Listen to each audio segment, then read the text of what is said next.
Good evening, students. So, today we are going to start our next chapter, that is cell, the basic unit of life. अच्छा बच्चे, ये जो chapter है this is very very important and हमने 8th class में भी पढ़ा है. तो जो बच्चों ने ऑलरेडी मुझसे पढ़ा है उन्हें तो काफ़ी इजी लगेगा because most of the things we have cleared, we have covered already in our 8th class.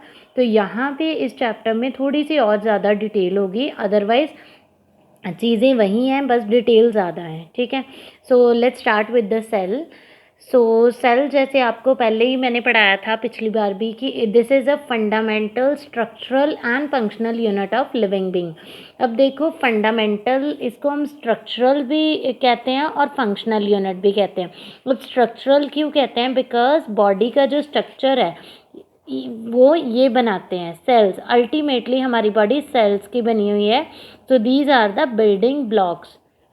इन्हें हम बिल्डिंग ब्लॉक्स ऑफ सेल्स भी ऑफ बॉडी भी कहते हैं. तो हमारी बॉडी का जो स्ट्रक्चर है, कोई भी स्ट्रक्चर है, आईज है, नोज़ है, हर चीज़ अल्टीमेटली सेल की बनी है.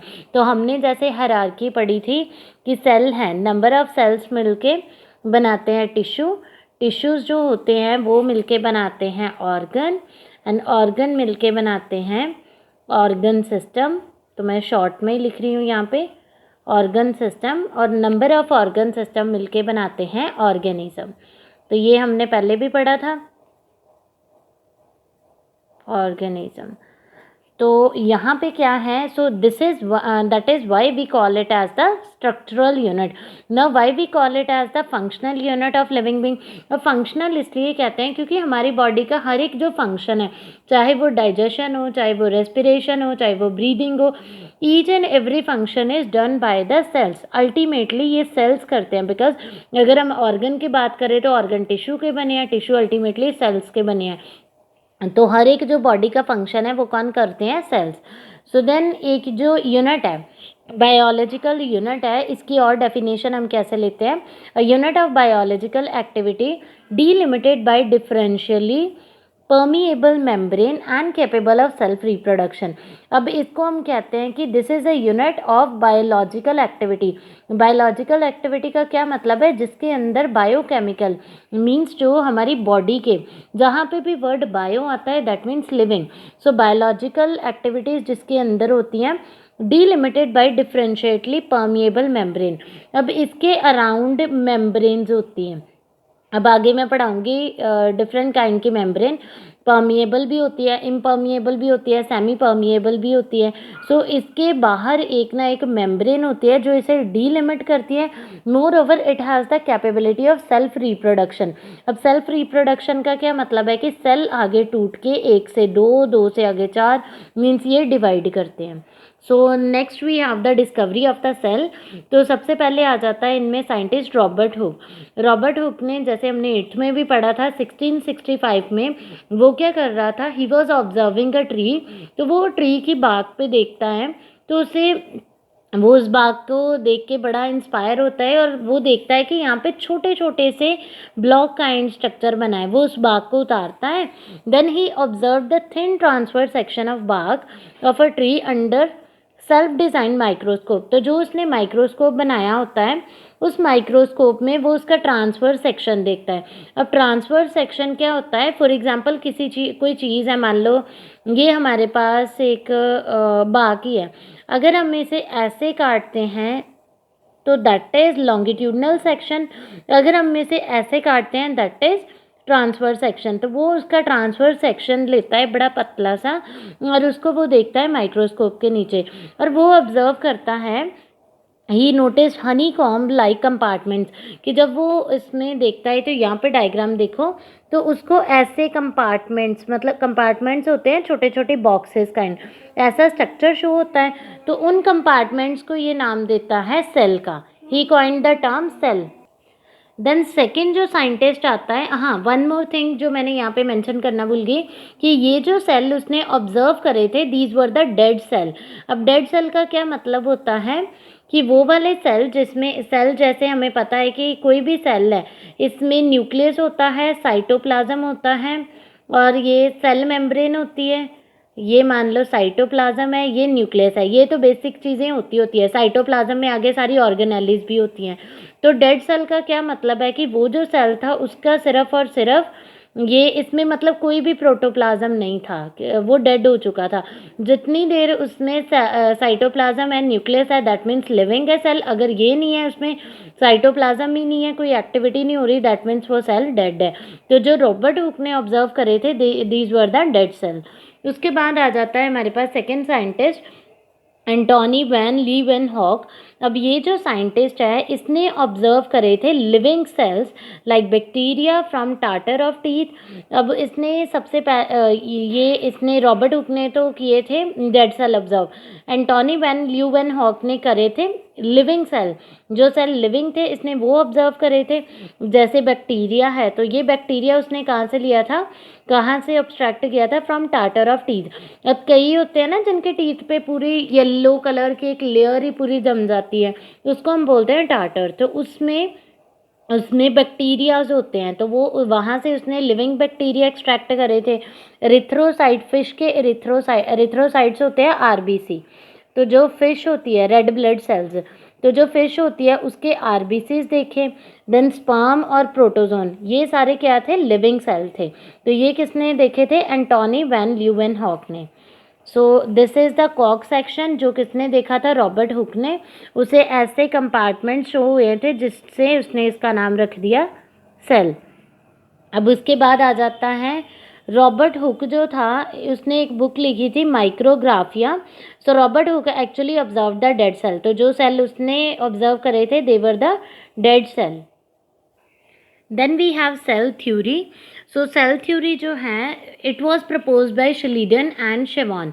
अब शिलीडन एक बॉटनिस्ट था, बॉटनिस्ट वो होते हैं जो प्लांट्स की स्टडी करते हैं, और शेवान जो था ही वॉज जोलॉजिस्ट। जोलॉजिस्ट वो होते हैं जो एनिमल्स की स्टडी करते हैं। जब मैंने आपको बताया था I have also done masters in zoology, तो मैंने पर्टिकुलरली एनिमल्स पे स्टडी करी है।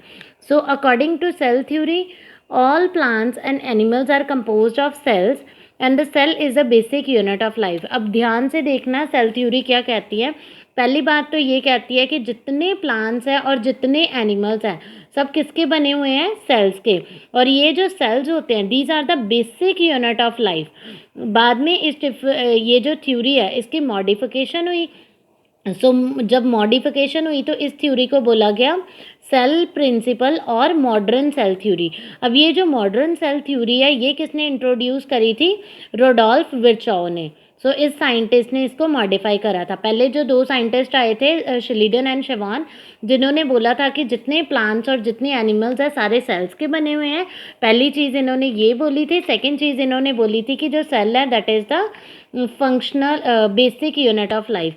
तो जब इसको रुडोल्फ विर्चॉव ने मॉडिफाई कर दिया, इसने क्या पॉस्टुलेट दिए, इसने बोला कि जितने लिविंग बींग्स हैं वो छोटे छोटे यूनिट्स के बने हुए हैं, उन यूनिट्स को हम बोलते हैं सेल्स। तो पहला पॉइंट उसने क्या बोला, all living beings are made up of cell. Second चीज़ इसने बोली a cell is a mass of protoplasm. अब ये सेल है क्या, कहते हैं ये जो सेल होता है this is a mass of protoplasm. अब प्रोटोप्लाज्म क्या होता है, जितना लिविंग पार्ट होता है। तब भी हमने पढ़ा था साइटोप्लाज्म प्लस न्यूक्लियस, तो ये बनाता है प्रोटोप्लाज्म। अब आपको पता है साइटोप्लाज्म में सारी ऑर्गेनेलिज भी आ जाती हैं। ये सारा क्या बनाता है, ऑर्गेनेलिज, ये सारे मिलके बनाते हैं प्रोटोप्लाज्म। तो प्रोटोप्लाज्म लिविंग पार्ट होता है सेल का। तो कहते हैं कि जो एक सेल है that is a mass of protoplasm containing a nucleus. अब इसके बीच में क्या क्या होता है, न्यूक्लियस, इसके बाहर होती है एक cell membrane. We know that जैसे एक सेल है तो इसके बीच में न्यूक्लियस है, बाहर एक होगी cell membrane, and in many cases by a cell wall also. तो इसके जैसे प्लांट सेल है या फिर बैक्टीरिया है या फिर फंगस है तो उसके बाहर एक और मेम्ब्रेन होती है जिसे हम बोलते हैं सेल वॉल। तो सेल वॉल हमने तब भी पढ़ा था, ये सेल वॉल होगी, ये होगी हमारे पास प्लाज्मा मेम्ब्रेन। प्लाज्मा मेम्ब्रेन को सेल मेम्ब्रेन भी कहते हैं। तो ये हमारे पास न्यूक्लियस है, ये हमारे पास आ गया, जितना लिक्विड है वो आ गया हमारे पास साइटोप्लाज्म। अब सेकंड चीज़ इसने ये बोली थी, थर्ड पोस्टुलेट कहता है कि जितने भी सेल्स हैं आर बेसिकली अलाइक, सारे के सारे एक जैसे होते हैं, सेल स्ट्रक्चर में भी और मेटाबॉलिक एक्टिविटी में भी।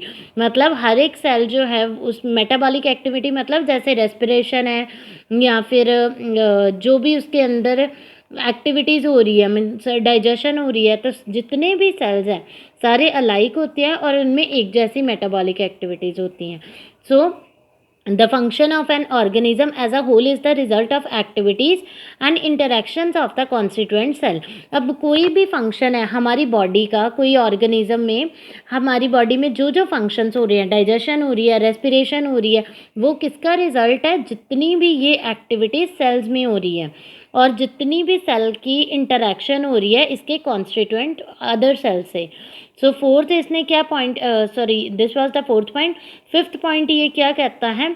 All cells arise from the pre existing cell. जितने भी सेल्स आते हैं वो कहाँ से आते हैं? जो पहले एग्जिस्ट करते हैं सेल। तो इसके लिए एक आता है ओमने सेलुला ई सेलुले। इसका मतलब होता है all new cells are arising from the pre existing cell. जितने भी लिविंग सेल अराइज हो रही है वो प्री एग्जिस्टिंग से। अब जैसे आपने लास्ट ईयर हमने रिप्रोडक्शन चैप्टर में पढ़ा था, एक सिंगल सेल होता है जाइगोट। जाइगोट के बाद देखो कितने ज़्यादा सेल का एक एम्ब्रियो बन जाता है, ठीक है। इसमें कितने सेल्स होते हैं, तो ये एम्ब्रियो आ गया फीटस में, फीटस पूरे के पूरे बेबी में बनता है।